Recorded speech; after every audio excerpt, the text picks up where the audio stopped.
के आगे शुरुआत करते हैं। वो वीडियो अभी थोड़ी देर में आपके पास पहुंचेगा। तो जहां तक उसमें हमने पढ़ा उससे आगे हम पहुंचते हैं। तो राजा ने कहा कि अब जाके वास्तविक जो है अपराधी कल्पित पकड़ा गया है। ठीक है, जहां भी वो सुनार हो, जहां भी वो छुपा हो, उसको तुरंत पकड़ के लाया जाए। तो जो राजा के जो कारिंदे थे, जो उसके ऐसे कहा जाए जो लोग जो नियम पूर्वक काम करते थे, वो सुनार को सर्च करते हैं और उसको उसी की दुकान में एक कॉर्नर में छिपा हुआ पाते हैं। when he heard the accusation against him, he had his own story to tell। और जब वो सुनता है कि उसके ऊपर ये आरोप लगे हैं, तो वो भी एक कहानी गढ़ लेता है। My lord, he said, I am a poor goldsmith. It's true, I made this dancer came many times to my door. I gave her excuses because I could not finish making his jewelry before I finished the rich merchant's order। तो सुनार कहता है, हाँ श्रीमान, I am a poor, मैं ही वो गरीब सुनार हूं। ये बात सही है कि मेरे वजह से ये मेरे दरवाजे पर कई बार आई और गई। आई गेव हर एक्सक्यूज, इसके लिए मैं क्षमा चाहता हूं, क्योंकि मैं इसके ज्वेलरी का बनाने का काम नहीं कर सका था, क्योंकि मैं एक धनी व्यापारी का ऑर्डर पूरा कर रहा था। They had a wedding coming and they would not wait. उसने कहा कि उस धनी व्यापारी के घर शादी थी, इसलिए वो प्रतीक्षा नहीं कर सकते थे। You know how important rich man are. उसने कहा कि आपको तो पता ही है कि धनी लोग कितने इंपॉर्टेंट, कितने इम्पेटियंट का मतलब कितने इम्पेटियंट का मतलब मैं बताता हूं आपको। तो उसने कहा you know how impatient rich man are अधीर। इम्पेशेंट का मतलब होता है अधीर। तो उसने कहा कि श्रीमान आपको तो पता ही है कि जो रिच पर्सन्स होते हैं वो कितने अधीर होते हैं। वो हर काम को चाहते जल्दी कर देना, माने उनके अंदर धैर्य नहीं होता। तो इस तरह से जो है गोल्ड स्मिथ ने भी अपनी कहानी राजा को सुनाई। Who is the rich merchant who kept you from finishing this poor woman's jewelry made her walk up and down। उसने कहा कौन वह व्यापारी है जो तुमको रोक रखा था इस गरीब औरत की ज्वेलरी बनाने से और इसको इधर उधर आने जाने से। विच डिस्ट्रैक्टेड द ब्रिकलेयर, जिसने डिस्ट्रैक्ट किया, ध्यान भंग किया इस राजगीर का। Which made a mess of the wall, जिसने यह गलत दीवार बनाई। मेस माने गड़बड़ या गलत, जिसने यह गलत दीवार बनाई। Which has now fallen on innocent man, जो कि अब इस इनोसेंट मैन के ऊपर जो है बेकसूर आदमी के ऊपर गिर गया है। एंड किल्ड हिम, जिससे वो मर गया है। कैन यू नेम हिम, क्या तुम उसका नाम बता सकते हो। The goldsmith name the merchant, जो गोल्ड स्मिथ था उसने क्या किया, नाम बताया। And he was none other the original owner of the house, और ये कोई दूसरा नहीं था, वही जो ओरिजिनल ओनर था, जो वास्तविक मालिक था उस घर का, वही वो मर्चेंट था जिसकी दीवार गिरी थी। Now justice has come full circle, अब जो न्याय पूरी तरह से हो आया था। दो the king back to the merchant, जो दोबारा उस मर्चेंट के ऊपर आकर आ गया था। When he was rudely summoned back to the court, he arrived crying। अब राजा बहुत क्रोधित हुआ, उसने अपने जो है लोगों को आदेश दिया और उसके लोग बहुत बुरी तरीके से उसको लेके आए राज्य में। वह चिल्लाता हुआ दरबार में उपस्थित हुआ। It was not me but my father who ordered the jewelry, he is dead, I am innocent। उसने कहा हे महाराज, ये मैं नहीं था, ये मेरे पिता थे जिन्होंने ऑर्डर दिया था ये ज्वेलरी बनाने के लिए। अब वो क्या हो गए हैं, मर गए हैं। मैं निरपराधी हूं। इनोसेंट का मतलब निरपराधी, मैंने जो अपराधी न हो। But the king consulted his ministers and ruled डिसाइजिंगली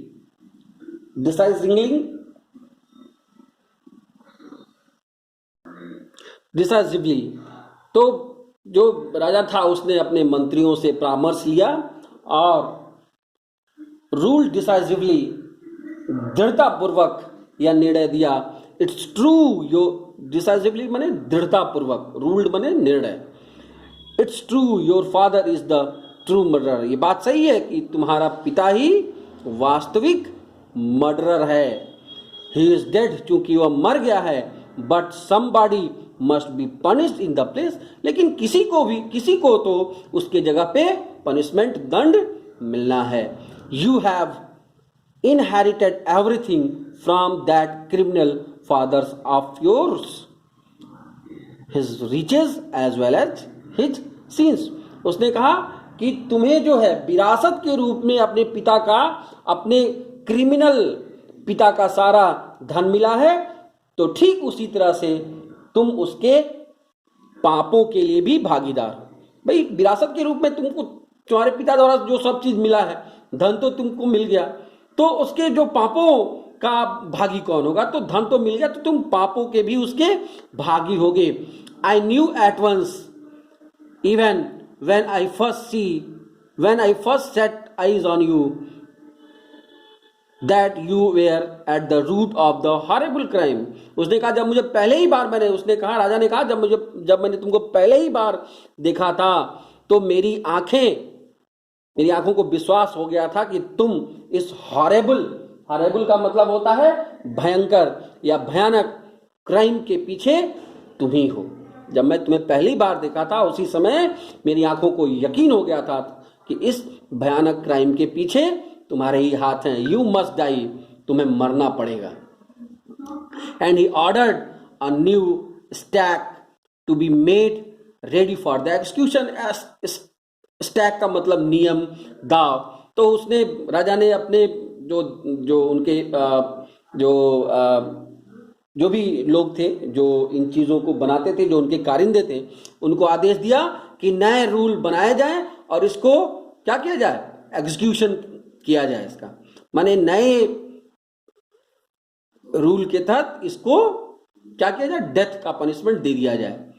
as the servants sharp and stake and got it ready for the final impaling of the criminal.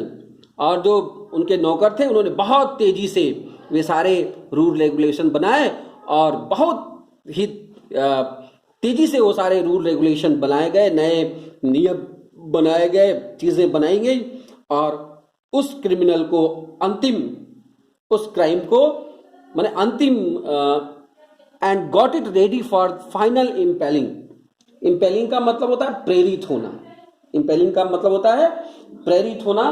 तो क्या हुआ कि उनके जो एज द सर्वेंट साहब बहुत तेजी से उन्होंने क्या है नियम बनाए, ठीक है, और तैयार हो गए प्रेरित होकर इस क्रिमिनल को सजा देने के लिए। It occurred to the minister that the rich merchant was, और अपने मंत्रियों को उन्होंने उस धनी व्यापारी को क्या किया? दे दिया। वाज समहाउ टू थिन, तो वो नियम कानून और वो सारी चीजें उन मंत्रियों को सौंप दिया गया। It occurred to the minister that the rich merchant, और जब वो पहुंचा, it occurred to the minister, और जब वो धनी व्यापारी उस मिनिस्टर के पास पहुंचा तो यह देखा गया somehow too thin to be properly executed on the stack। उन्हें देखा कि भाई ये तो इतना पतला है कि जो आदेश मिला हुआ है, जो नए आदेश मिले, इससे इसको स्टैक नहीं किया जा सकता, इसको फंदा नहीं लगाया जा सकता। उसने देखा कि जो राजा ने जो नया रूल बना के कहा है कि इसको लटका दिया जाए, इसको जो फांसी दे दी जाए, लेकिन ये तो इतना पतला है कि इसको प्रॉपरली इसको प्रॉपरली लटकाया नहीं जा सकता। He plead to the king's common sense, उसने निवेदन किया, उसने राजा से निवेदन किया कि राजा क्या करें? अपने कॉमन सेंस का इस्तेमाल करें। He plead to the king's common sense, उसने राजा से निवेदन किया कि वो अपने कॉमन सेंस का इस्तेमाल करें। The king to worried about it, अब जब ये राजा को पता चला कि वो इतना पतला है कि इसको प्रॉपरली स्टैक नहीं किया जा सकता, तो घबरा गया राजा। तो भी थोड़ा सा घबरा गया कि अब क्या किया जाए, व्हाट शैल वी डू, अब क्या किया करें। ही सेड, उसने कहा, when suddenly it struck him that all they needed to do was find a fat man enough to fit the stack. What shall we do? उसने कहा अब क्या किया जाए। He said, उसने कहा, when suddenly, अचानक उसके दिमाग में, अचानक उसके मस्तिष्क में एक बात आई, that all they needed to do, जो हम सभी को करना चाहिए, क्या करना चाहिए, was to find a fat enough to fit in the stack. एक मोटे आदमी को पकड़िए जो उस स्टैक में फाइनली क्या हो जाए, फिट हो जाए।